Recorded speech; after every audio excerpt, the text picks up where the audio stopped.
Hello everyone. In today's lecture we will discuss about the waveguide and its application. तो आज के lecture में हम ये देखेंगे कि वेवगाइड क्या होती है और उसके क्या क्या एप्लीकेशन होते हैं। जैसे कि हमें पता है कि यदि हमें सिग्नल को एक जगह से दूसरे जगह पे भेजना होता है तो वहाँ पर अब तक हम देख चुके हैं कि कई सारी ट्रांसमिशन लाइन हम यूज करते हैं। For example coaxial wire line या पैरेलल वायर लाइन। लेकिन माइक्रोवेव सिग्नल को हम कोएक्सियल वायर लाइन या पैरेलल वायर लाइन से किसी ट्रांसमिट नहीं कर सकते। उसका एक रीजन है, वो हम आगे डिस्कस करेंगे। तो माइक्रोवेव सिग्नल को यदि हमें ट्रांसमिट करना है तो यहाँ पर हम एक स्पेशल टाइप का ट्रांसमिशन लाइन को यूज करते हैं। उस ट्रांसमिशन लाइन को हम वेव गाइड कहते हैं। इसे नाम से पता लग रहा है कि a transmission line that is guiding a wave. तो किसे गाइड कर रहा है ये? माइक्रोवेव सिग्नल या माइक्रोवेव को गाइड कर रहा है। तो इसे हम क्या बोलते हैं? वेव गाइड्स बोलते हैं। तो वेवगाइड्स क्या होती हैं और कैसे बन उनकी स्ट्रक्चर क्या होती है, इसमें जो माइक्रोवेव सिग्नल है वो कैसे ट्रेवल करते हैं, तो इसके बारे में हम देखेंगे। सबसे पहले हम ये देखते हैं कि माइक्रोवेव जो वेवगाइड्स हैं उनकी स्ट्रक्चर किस तरह की होगी। तो waveguides are the hollow conducting tubes. Waveguides क्या होती हैं? होलो कंडक्टिंग ट्यूब्स होती हैं। मतलब इसमें एक कंडक्टर होगा और उसके उसके अंदर क्या होगा आपका? वो खोखला होगा। फॉर एग्जांपल यदि मैं आपको बहुत सिंपल सा एग्जांपल बता दूं कि आप किससे कोरिलेट कर सकते हैं, तो फॉर एग्जांपल आपने कोई भी लोहे का पाइप देखा होगा, तो उस तरह से आप कोरिलेट कर सकते हैं। लेकिन लोहे के पाइप को वेवगाइड नहीं कह सकते कि बाहर उसमें क्या है, आपका आयरन का एक सेल है और अंदर क्या है, उसमें होल खोखला है, वो एयर भरी हुई है। तो उसी तरह से क्या होगा, waveguides are the hollow conducting tubes. तो इसका इनर में क्या होगा, वो होलो होगा। वहाँ पे क्या होगा, डाइलेक्ट्रिक मीडियम क्या होगा, एयर होगा। तो हमें पता है एयर का डाइलेक्ट्रिक कांस्टेंट क्या होता है, 1 होता है। कुछ स्पेशल एप्लीकेशंस में कुछ स्पेशल एप्लीकेशन में कुछ स्पेशल एप्लीकेशन में एयर की बजाय कोई डाइलेक्ट्रिक मटेरियल भी भरा जा सकता है। तो वहाँ पे क्या होगा, कुछ स्पेशल केस में डाइलेक्ट्रिक कांस्टेंट एयर से अलग भी हो सकता है, 1 से अलग भी हो सकता है। तो वेवगाइड्स बेसिकली मोटे तौर पे देखें तो दो तरह की होंगी हमारी। दो तरह की है तो वेवगाइड। ये तो फॉर एग्जांपल पाइप है। पाइप आपका क्या हो सकता है, आपका रेक्टेंगुलर हो सकता है, या पाइप क्या हो सकता है, सर्कुलर हो सकता है। तो यदि हमारा क्रॉस सेक्शनल एरिया रेक्टेंगुलर है तो that will be the rectangular waveguide. और यदि if the cross section is the circular then the waveguide is known as the circular waveguide. तो इसके क्रॉस सेक्शन के बेस पे हम इसे डिवाइड कर सकते हैं कि रेक्टेंगुलर वेवगाइड है या ये सर्कुलर वेवगाइड है। अब हम ये देखते हैं कि इनका मटेरियल क्या है। वेवगाइड से हम किस कौन से मटेरियल से हम वेवगाइड को बनाते हैं। तो बेसिकली जो हम वेवगाइड का जो मटेरियल यूज करते हैं वो कॉपर हो सकता है, एल्यूमिनियम हो सकता है, या ब्रास हो सकता है। इन मटेरियल से वेवगाइड्स बनी होती हैं। तो यदि हम क्या करेंगे आज के टाइम में, यदि हम लैब्स में यूज करते हैं प्रैक्टिकल पर्पज के लिए, तो वेवगाइड्स जो बनी रहती है वो क्या होगी, आपको एल्यूमिनियम की बनी रहती है। बेसिकली क्यों बनी रहती है, क्योंकि वहाँ पे बहुत ज़्यादा एक्यूरेसी नहीं चाहिए हमें। तो हम कॉस्ट को कम करने के लिए एल्यूमिनियम से हम क्या कर देते हैं, वेवगाइड बना देते हैं।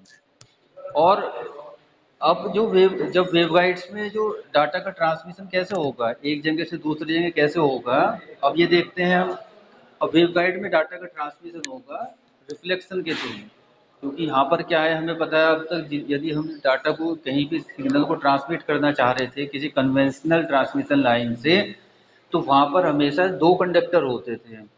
चाहे कोएक्सियल वायर के देख लीजिए हम, चाहे हम पैरेलल वायर लाइन को देख लीजिए, वहाँ पे दो कंडक्टर की रिक्वायरमेंट होती है। लेकिन यहाँ पर तो क्या है, आउटर कंडक्टर है, इनर कंडक्टर इज मिसिंग। तो माइक्रोवेव सिग्नल कैसे ट्रेवल करेंगे? तो माइक्रोवेव सिग्नल वेवगाइड के अंदर रिफ्लेक्शन के थ्रू ट्रेवल करते हैं। रिफ्लेक्शन का मतलब क्या हो गया, माइक्रोवेव सिग्नल ने एंटर किया वेवगाइड के अंदर, वो किसी एक बॉल से टकराया, वो रिफ्लेक्टेड होकर फिर अपोजिट वॉल के पास गया, फिर वहाँ से रिफ्लेक्टेड होकर पहले वाली वॉल के पास आ गया, फिर रिफ्लेक्टेड होकर अपोजिट वॉल के पास गया। और इस तरह ग्रेजुअली वो क्या होगा, इनक्रीज बढ़ता चला जाएगा वेवगाइड के दूसरे पार्ट में। तो इस तरह से माइक्रोवेव सिग्नल ट्रेवल करता है वेवगाइड के अंदर। अब जब माइक्रोवेव सिग्नल ट्रेवल करता है वेवगाइड के अंदर, तो हमें पता है कि जितना भी इलेक्ट्रोमैग्नेटिक स्पेक्ट्रम है उसमें आज के टाइम में इन द टुडे ईरा, तो microwave spectrum is widely used, microwave spectrum सबसे ज़्यादा यूज होता है। हमने डिस्कस कर चुके हैं कि माइक्रोवेव सिग्नल कम्युनिकेशन में यूज हो सकता होता है, सैटेलाइट में, मोबाइल फ़ोन में, डीटीएच में, रडार में, और इसके बहुत सारे इंडस्ट्रियल एप्लीकेशन है, बहुत सारे मेडिकल एप्लीकेशन है, डोमेस्टिक एप्लीकेशन है। तो ये माइक्रोवेव का जो स्पेक्ट्रम है वो सबसे ज़्यादा यूज़ किया जा रहा है आज के टाइम में। तो फॉर एग्जांपल सैटेलाइट्स की बात करें हम, तो वहाँ पर भी क्या है, हमारा जो फ्रीक्वेंसी बैंड है वो हमारा एल बैंड या एस बैंड या सी बैंड हम यूज़ करते हैं वहाँ पर। तो हमें पता है कि यदि हम नॉर्मल लैब में यूज़ करें, तो मैंने बताया था आपको कि एल्यूमिनियम की हम बना देते हैं, एल्यूमिनियम की वेवगाइड बना देते हैं, और हमें हमें पता है कि रिफ्लेक्शन के थ्रू आगे ट्रांसमिशन हो रहा है। अब रिफ्लेक्शन के थ्रू का मतलब ये हो गया कि जो वेवगाइड की जो इनर सरफेस है, जो कंडक्टर की इनर सरफेस है, that should be smooth as possible, as possible. वो बहुत ज़्यादा स्मूथ होनी चाहिए, क्योंकि यदि वहाँ पे ज़रा सा भी रफनेस होगा तो वहाँ पे क्या होगा, जब सिग्नल हमें रिफ्लेक्शन के थ्रू जाएगा तो वो सिग्नल एब्जॉर्ब कर लेगा, उसका कुछ पार्ट ही आगे रिफ्लेक्ट होगा, और बचा हुआ सिग्नल वहाँ पे क्या होगा, वहाँ पे डिस्ट्रॉय लॉस हो जाएगा उसका। तो वेवगाइड के अंदर का जो इनर इनर जो सरफेस है कंडक्टर की, जो आउटर कंडक्टर की जो इनर सरफेस है, वो बिल्कुल क्या होनी चाहिए, स्मूथ होनी चाहिए। तो मैं आपको बता रहा था कि ऐसे फॉर एग्जांपल हम सैटेलाइट में यूज़ कर रहे हैं, सैटेलाइट में हमारा प्रोजेक्ट क्या होगा, आपका कई कई सौ करोड़ रुपए का प्रोजेक्ट होता है, तो वहाँ पे बिल्कुल हर चीज़ बहुत बारीकी से देखी जाती है। तो ऐसी जगह हम क्या करते हैं, जो वेवगाइड है उसकी जो आउटर कंडक्टर की जो इनर सरफेस है, उसे हम क्या करते हैं, गोल्ड से पॉलिश कर देते हैं। आपको पता है कि gold is the best conductor available, gold क्या है, सबसे अच्छा कंडक्टर है। तो वहाँ पे क्या होगा, उसकी जो इनर सरफेस है, यदि हम गोल्ड से पॉलिश कर दें तो मैक्सिमम रिफ्लेक्शन होगा। लेकिन नॉर्मल नॉर्मल हम क्या करते हैं लैब वगैरह में, या नॉर्मल यदि हम कोई प्रोजेक्ट वगैरह बना रहे हैं, तो वहाँ पर यदि हम गोल्ड से पॉलिश कर देंगे तो बहुत ज़्यादा कॉस्टली बढ़ जाएगा। तो हमें ध्यान रखना है कि वेवगाइड का जो इनर सरफेस है, that should be smooth as possible, as possible.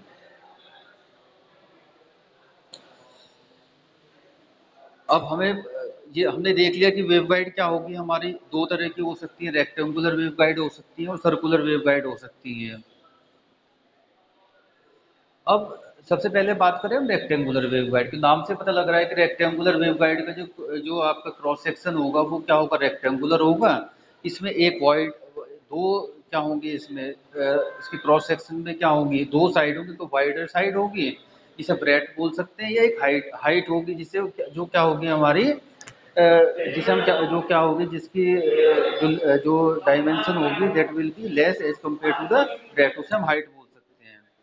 अब हमें देखना है कि जब जब माइक्रोवेव सिग्नल ट्रेवल करेगा वेवगाइड के अंदर, तो माइक्रोवेव सिग्नल एक इलेक्ट्रोमैग्नेटिक सिग्नल है, और हमें पता है कि इलेक्ट्रोमैग्नेटिक सिग्नल का मतलब वहाँ पर क्या होगा, इलेक्ट्रिक और मैग्नेटिक फील्ड अवेलेबल होगा इनसाइड द वेवगाइड।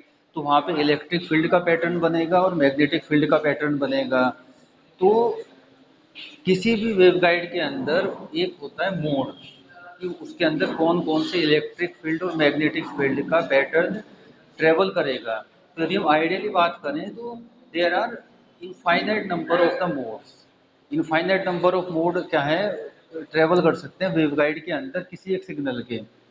लेकिन यदि हम इनफाइनाइट नंबर ऑफ मोड करने लगे तो वो सारे सिग्नल क्या होंगे, हमारे इंटरफेरेंस हो जाए, इंटर आपस में मिक्स हो जाएंगे। तो हमें क्या करना है, यदि सिग्नल को ट्रेवल कराना है तो कुछ पर्टिकुलर मोड ही हमें क्या करने हैं, सिग्नल को में ट्रेवल कराने हैं। तो उनमें से क्या होता है, एक एक होता है डोमिनेंट मोड। तो डोमिनेंट मोड से पहले हम ये देखते हैं कि जो वेवगाइड होती है, waveguide behaves like high pass filter. जैसे आपका नॉर्मल आपका कोएक्सियल वायर होता है या नॉर्मल टू वायर लाइन होती है, तो उसमें ऐसा कुछ नहीं होता कि फ्रीक्वेंसी कम होगी या फ्रीक्वेंसी ज़्यादा होगी तो सिग्नल ट्रेवल करेगा या नहीं करेगा।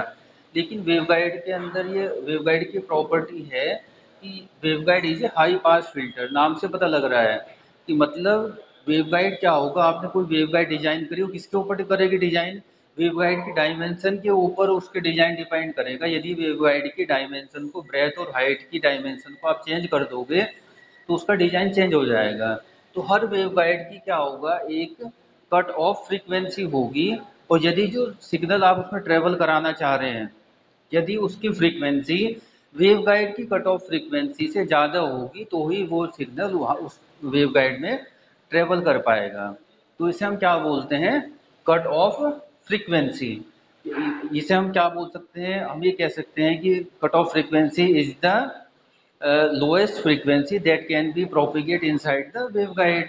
यदि हम कट ऑफ वेवलेंथ के टर्म में करें तो हम ये कह सकते हैं कि भाई कट ऑफ वेवलेंथ क्या होगी, मैक्सिमम वेवलेंथ होगी दैट कैन बी प्रोपिगेट और that can be transmitted into the waveguide. तो आप दोनों टर्म में यूज कर सकते हैं, कट ऑफ वेवलेंथ के टर्म में भी और कट ऑफ वेवगाइड के टर्म में भी, because we know that the wavelength and the frequency are the inversely proportional. अब हमें देखना है कि डोमिनेंट मोड, डोमिनेंट का मतलब हो गया भाई सबसे मजबूत, डोमिनेंट का मतलब हो गया इसकी प्रॉपर्टी क्या होती है, डोमिनेंट मोड के ऊपर लॉसेस सबसे कम होते हैं। तो हर वेवगाइड का क्या होगा, एक डोमिनेंट मोड होगा और वो फिक्स होगा। तो डोम जैसे फॉर एग्जांपल रेक्टेंगुलर वेवगाइड का डोमिनेंट मोड है TE10। तो इससे पहले हम ये देखते हैं कि TE क्या चीज़ है। तो हम हमारे आसपास जैसे अब भी हम कहीं पर बैठे हुए हैं तो हमारे आसपास बहुत सारे सिग्नल हैं, वो क्या है, हमारे इलेक्ट्रोमैग्नेटिक वेव्स हैं। फ़ोन का सिग्नल हो गया, टीवी का सिग्नल हो गया, रडार का सिग्नल हो गया, सैटेलाइट सिग्नल हो गया, लेकिन वो क्या है, हमारे इलेक्ट्रोमैग्नेटिक सिग्नल हैं सारे वो। अब वो इलेक्ट्रोमैग्नेटिक सिग्नल है हमारे, या कोएक्सियल वायर में सिग्नल हमारा ट्रेवल कर रहा है या टू वायर लाइन में सिग्नल हमारा ट्रेवल कर रहा है, तो वहाँ पे क्या होगा, एक मोड ऑफ प्रोपिगेशन होता है। तो आपको पता होगा कि टू वायर लाइन या कोएक्सियल वायर लाइन में जो मोड ऑफ प्रोपिगेशन होता है वो क्या होता है, TEM मोड होता है, transverse electromagnetic mode. The mode that can be propagated inside the coaxial wire line or the parallel wire line is TEM mode, transverse electromagnetic mode। अब ये मोड क्या होता है, हमें पता है कि इलेक्ट्रोमैग्नेटिक सिग्नल्स में इलेक्ट्रिक फील्ड भी होगा और मैग्नेटिक फील्ड भी होगा, उनकी अपनी अपनी डायरेक्शन भी होगी, और सिग्नल ट्रेवल कर रहा है तो सिग्नल किस डायरेक्शन में ट्रेवल कर रहा है वो भी होगी।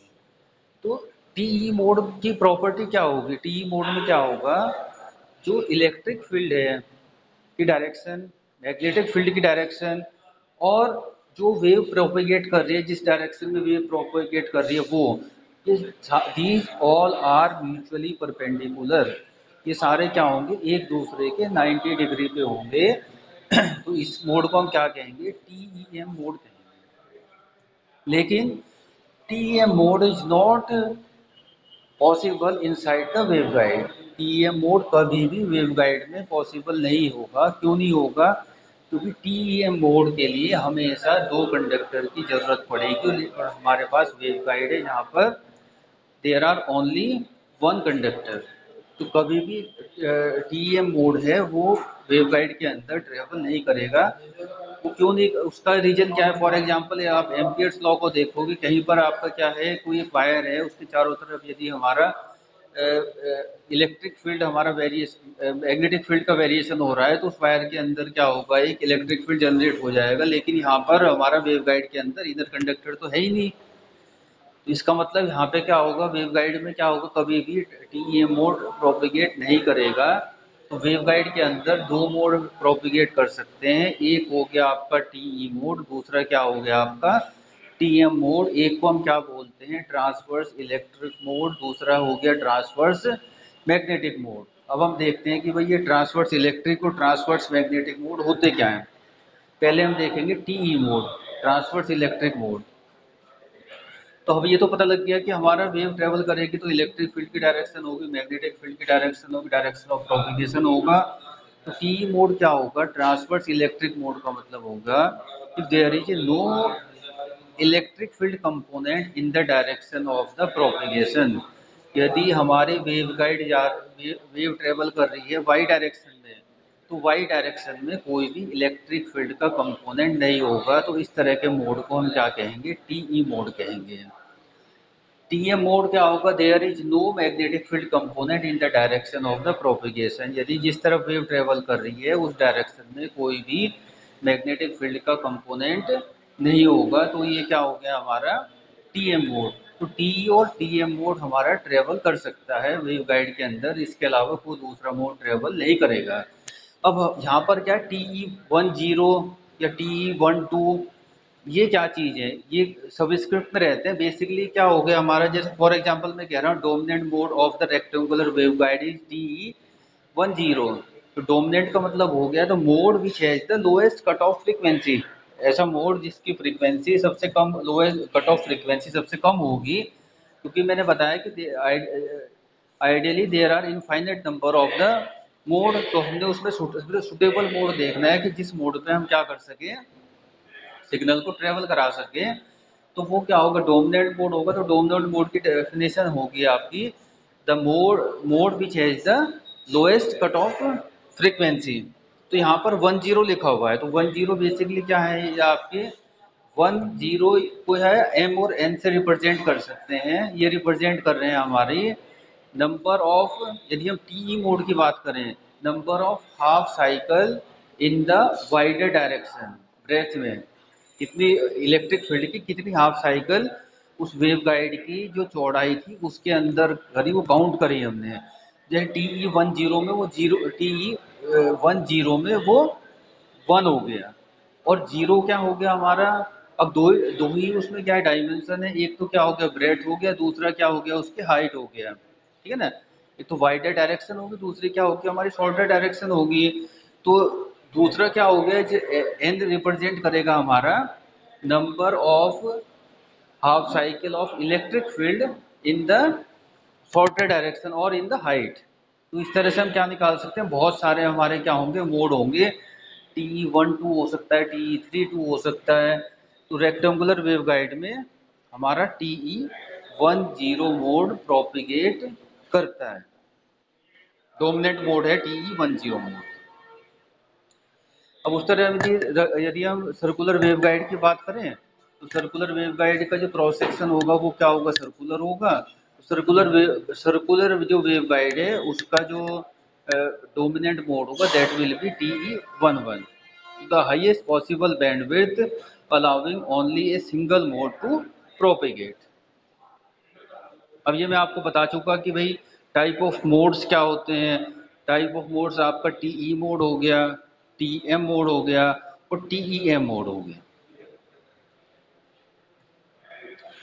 TM mode is not possible in the waveguide.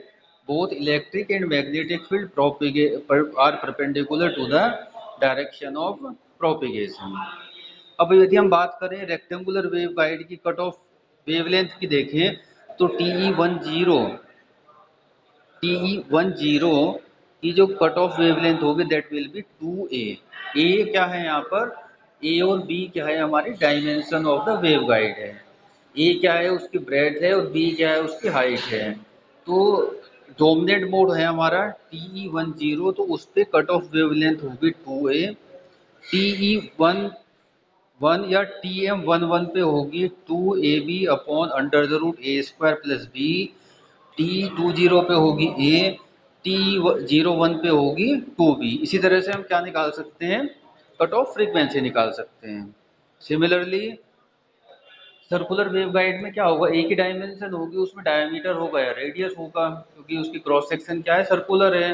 तो TE11 मोड के लिए 1.707 D, TM01 के लिए 1.306 D, TE21 के लिए 1.028 D। D रिप्रेजेंट कर रहा है डायमीटर ऑफ द वेवलेंथ। अब क्या क्या एप्लीकेशन है, माइक्रोवेव से क्या होगा, आपका लॉस कम होगा। दूसरा क्या है, एक सर्टेन फ्रीक्वेंसी माइक्रोवेव सिग्नल को हम एक जगह से दूसरी जगह ट्रांसमिट कर सकते हैं by using the wave guide, can operate only about the certain frequency. As I have already told that the wave guide is high pass filter. तो एक सर्टेन फ्रीक्वेंसी से जो ज़्यादा की फ्रीक्वेंसी के सिग्नल होंगे उन्हें हम क्या कर सकते हैं, वेव गाइड के थ्रू ट्रांसमिट कर सकते हैं। Short and medium distance broadband communication, तो जैसे मैंने बताया कि भाई माइक्रोवेव जो है, जो सिग्नल है, उन्हें हम शॉर्ट या ब्रॉडबैंड कम्युनिकेशन में यूज़ कर सकते हैं। माइक्रोवेव के और भी बहुत सारे एप्लीकेशन हैं कम्युनिकेशन के अलावा, इंडस्ट्री में है, मेडिकल साइंस में है, और हमारे घर में हम यूज करते हैं माइक्रोवेव ओवन खाना बनाने के लिए।